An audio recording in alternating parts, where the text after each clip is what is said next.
Hello guys, welcome back to the channel.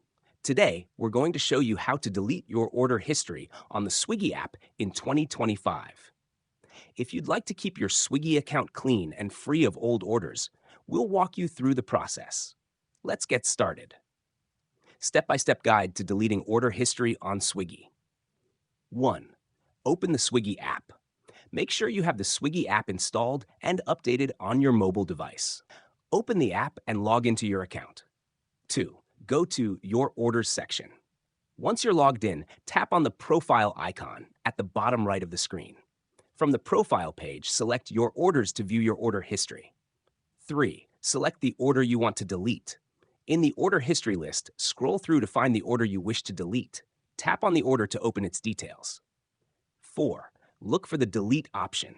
As of now, Swiggy doesn't officially allow users to delete order history through the app.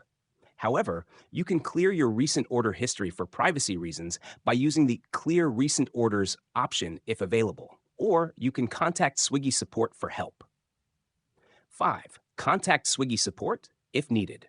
If the delete option is not available, you can reach out to Swiggy's customer support through the app. Go to your profile, then tap Help or Support to initiate a chat with the customer service team and request deletion of your order history. Hash alternative option. If you want to avoid seeing past orders in your history, consider archiving them or logging out of your Swiggy account for a fresh start. That's all for today. While Swiggy currently doesn't provide a direct way to delete order history, these steps should help you manage your privacy. If you found this guide useful, don't forget to like, share, and subscribe for more tips. See you next time.